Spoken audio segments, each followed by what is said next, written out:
સ્ટોરમાં મળે તેવું જ આપણું એકદમ સરસ એવું તેલ બની અને તૈયાર છે, તમે જોઈ શકો છો।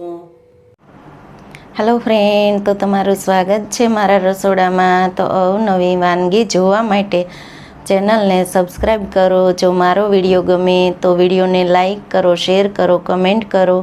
બાજુમાં રહેલ બેલ આઇકનને દબાવો તેથી નોટિફિકેશન તમને રોજ મળતું રહે। આજે હું તમારી સાથે શેર કરીશ હેર ઓઇલ બનાવવાની રેસીપી। તો ચાલો શરૂ કરીએ રેસીપી।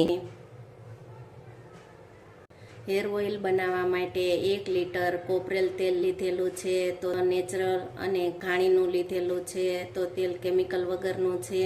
તો આપણે 1 લીટર કોપરેલમાંથી આપણે હેર ઓઇલ બનાવશું। આપણે આ રીતના તાજા ફ્રેશ આમળા લઈ અને ખમણી અને તેનું આપણે આ રીતનું છીણ તૈયાર કરેલું છે। 1 વાટકી દૂધી ખમણી અને તેનું છીણ તૈયાર કરેલું છે। તેટલું જ આપણે એલોવેરા લીધેલું છે, તો આપણે તેનો પણ ઉપયોગ કરશું। આમળા, દૂધી અને એલોવેરાનો ઉપયોગ કરશું તો વાળનો ગ્રોથ એકદમ સારો એવો થશે અને ખોડો હશે તો ખોડો પણ દૂર થઈ જશે। તો આ વસ્તુ છે તે આપણે મગજને એકદમ ઠંડક આપે છે અને વાળને ખરતા અટકાવે છે। આ લીલી મહેંદીના પાન લીધેલા છે, ગુલાબના ફૂલ લીધેલા છે, તાજા જાસૂદના ફૂલ લીધેલા છે। આપણે આ લીલા ભાંગરાનો ઉપયોગ કરશું અને આ આપણે આયુર્વેદિકમાં આવે છે મોથ કહેવાય છે, તે આ મોથ લીધેલી છે। આ આપણા વાળને એકદમ ખરતા અટકાવે છે, તો આ વાળ માટે બહુ ઉપયોગી છે ભાંગરો અને મોથ। મીઠાઓ લીમડો લીધેલો છે, તો આપણે તેનો પણ ઉપયોગ કરશું। કડવો લીમડો લીધેલો છે, લીંબુડીના પાન લીધેલા છે, 2 ચમચી આપણે સૂકી મેથી લીધેલી છે, તો તેનો પણ આપણે ઉપયોગ કરશું। તમારી પાસે જેટલા આયુર્વેદિક ઇન્ગ્રેડિયન્ટ્સ અવેલેબલ હોય તો તેનો તમે ઉપયોગ કરી શકો છો। જો તમારી પાસે આ લીલા ઇન્ગ્રેડિયન્ટ્સ ન હોય તો તેનો પાવડર કોઈ પણ આયુર્વેદિક સ્ટોરમાંથી મળી જશે। જાસૂદનો પાવડર, ભાંગરાનો પાવડર અને આમળાનો પાવડર, આ બધા જ ઇન્ગ્રેડિયન્ટ્સને આપણે તેલમાં પલાળી અને 12 થી 13 કલાક સુધી તેને આપણે રાખી દેશું। અને આ બધી જ ઔષધિ છે તે ગુણકારી છે, તો આપણા વાળ એકદમ કાળા, લાંબા અને જો ખરતા હોય તો ખરતા પણ બંધ થઈ જાય છે અને માથામાં ખોડો હોય તો ખોડો પણ દૂર થઈ જાય છે। લીંબુડીના પાન, કડવો લીમડો, એલોવેરા, દૂધી ખમણેલી, આમળાનું ખમણ, મેથી, કોપરેલ આપણે એડ કરી દેશું। તો આપણે પેલા સારી રીતે આ બધી જ વસ્તુને તેલમાં આપણે મિક્સ કરી લેશું। બધી જ ઔષધિને આપણે 12 થી 13 કલાક સુધી આ રીતે તેલમાં આપણે પલાળી રાખશું। તો આ બધા જ પાવડરનો આપણે તેલમાં ઉકાળવા ટાઈમે આપણે ઉપયોગ કરશું અને 12 થી 13 કલાક પલાળી રાખશું એટલે આપણે તેલનું રિઝલ્ટ એકદમ સારું એવું આવશે। તો આપણે ઢાંકી અને રાખી દેશું। 15 કલાક જેવું થઈ ગયું છે, તો એકદમ સારી એવી આ વસ્તુ પલળી ગઈ છે, તમે જોઈ શકો છો। તેલને ઉકાળવા રાખી દેશું। 1 ચમચી આમળાનો પાવડર એડ કરશું, 1 ચમચી જાસૂદના ફૂલનો પાવડર એડ કરશું, 1 ચમચી ભાંગરાનો પાવડર। મેં લીલી ઔષધિનો ઉપયોગ કરશો તો આ પાવડર છે તે ઓપ્શનલ છે, તો તેને તમે સ્કીપ કરી શકો છો। 2 થી 3 મિનિટ માટે હાઈ ગેસની ફ્લેમ ઉપર આપણે તેલને ઉકાળશું। 3 મિનિટ જેવું થઈ ગયું છે, તો આપણે ગેસની ફ્લેમને મીડિયમ કરશું। તો આ તેલને આપણે 3 થી 4 ઉભરા આવે ત્યાં સુધી આપણે તેલને ઉકળવા દેશું। તો તમે જોઈ શકો છો કે તેલ આપણું એકદમ સારી રીતે ઉકળવા લાગ્યું છે, તો તેલને આપણે આ રીતે હલાવતા રહીશું તેથી તેલ આપણું બળે નહીં અને એકદમ સારું એવું ઉકળે। તો તમે જોઈ શકો છો કે આપણું તેલ એકદમ સારી રીતે ઉકળી ગયું છે।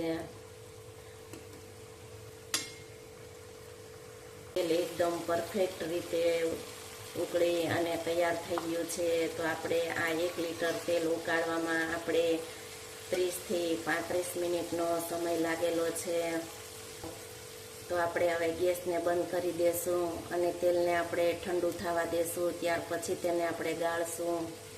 તેલ આપણું થોડું એવું ઠંડુ થયું છે તો ચાયણીની મદદથી પેલા આપણે તેલને ગાળી લેશું. તેલને પેલા આ રીતે ચાયણીની મદદથી ગાળી લેશું. તો આપણે આ રીતે તેલને ગાળી લીધું છે. આપણે આમાંથી તેલને નિતારી અને કાઢી લેશું. તેલ થોડું ગરમ છે તો તેમાં આપણે આ કપૂર લીધેલું છે તો કપૂરને આપણે ઉમેરશું. કપૂરના ફાયદા ઘણાય છે. કપૂરવાળું તેલ આપણે માથામાં નાખી 10 મિનિટ આપણે માથામાં મસાજ કરશું. તેથી વાળના મૂળિયામાં ઉતરે, તેથી વાળ જે ખરતા હોય તે ખરતા બંધ થઈ જાય છે. ખોડો હોય તો ખોડો પૂરથી ખોડો વયો જાય છે. વાળ લાંબા થાય છે, કાળા થાય છે અને વાળનો ગ્રોથ પણ સારો થાય છે. અને જો કોઈને માઇગ્રેનનો દુખાવો હોય તો આ કપૂરવાળું તેલ માથામાં નાખવાથી માઇગ્રેનનો દુખાવો મટી જાય છે. અને માથામાં ગાંઠું હોય તો તે પણ આ કપૂરવાળા તેલથી ઓગળી જાય છે. તો આ રીતનું તેલ ઉકાળી અને ઘરે નાખવાથી તેલનો ફાયદો સારો એવો થાય છે. તો આપણે આ કપૂરને તેલમાં મિક્સ કરી દેશું. તેને આ રીતે હલાવશું તો કપૂર એકદમ સાવ પીગળી જશે. તો માથામાં નાખી અને 10 મિનિટ મસાજ કરવાનો અને 10 મિનિટ મસાજ કરશું. તેથી આ તેલ વાળના મૂળમાં ઉતરશે અને વાળ મજબૂત થશે. અને આ તેલ માથામાં 24 કલાક આ તેલને રાખવાનું અને 24 કલાક રાખી અને પછી તમે માથું ધોવું હોય તો ધોઈ શકો છો. રિઝલ્ટ એકદમ સારું એવું આવે છે.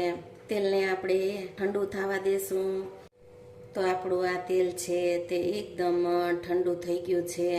તેલને કોટનના કપડાથી ગાળી લેશું.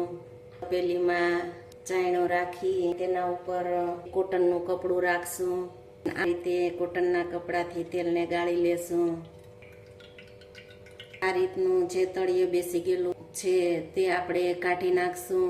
તેથી તેલ આપણું એકદમ સરસ ચોખ્ખું એવું અને જે તળિયે વધેલું તેલ છે તેને આપણે અલગથી ગાળી લેશું અને તેનો ઉપયોગ આપણે પહેલા કરશું. તો તમે જુઓ છો કે તેલ આપણું એકદમ સરસ એવું ચોખ્ખું છે. તો છે ને આપણું તેલ એકદમ સરસ. આપણે વરસદી સુધી આ તેલનો ઉપયોગ કરી શકીએ. તો વરસદી સુધી આ તેલને કાંઈ થતું નથી. જે આપણે આ તેલની બોટલ છે તેમાં જ આપણે તેલને ભરી દેશું. તો તેલને આપણે આ રીતે બોટલમાં ભરી દેશું. તો તમે જુઓ છો કે તેલ એકદમ સરસ એવું આપણું બની ગયું છે અને એકદમ સરસ એવું બની અને તૈયાર છે. જો તમને આ તેલની રેસીપી ગમે તો વિડીયોને લાઈક, શેર, સબસ્ક્રાઈબ કરજો અને બાજુમાં રહેલ બેલ આઇકન દબાવવાનું ભૂલતા નહીં. તેથી તમને નોટિફિકેશન રોજ મળતું રહે. એકદમ સરસ ચોખ્ખું એવું તેલ આપણું છે. તમે જોઈ શકો છો. તો આપણે આ 1 લીટર તેલ લીધેલું હતું ઉકાળવા માટે. તો ઉકળતા આપણે આ પોણી બોટલ તેલની ભરાણી છે. એટલું તેલ આપણે ઉકળવામાં બળેલું છે. તેલ ઉકળેલું હશે તેમ તેલનો ફાયદો સારો થશે. તેથી આ 1 બોટલ તેલ તેને ઉકાળી અને આપણે તેલ તૈયાર કર્યું. તો પોણી બોટલ ભરાણી છે. તો તેલ આપણું એકદમ પરફેક્ટ રીતે અને એકદમ સરસ એવું તેલ બની અને તૈયાર છે. તો ચોક્કસથી એકવાર આ રીતે ટ્રાય કરજો, ભૂલતા નહીં.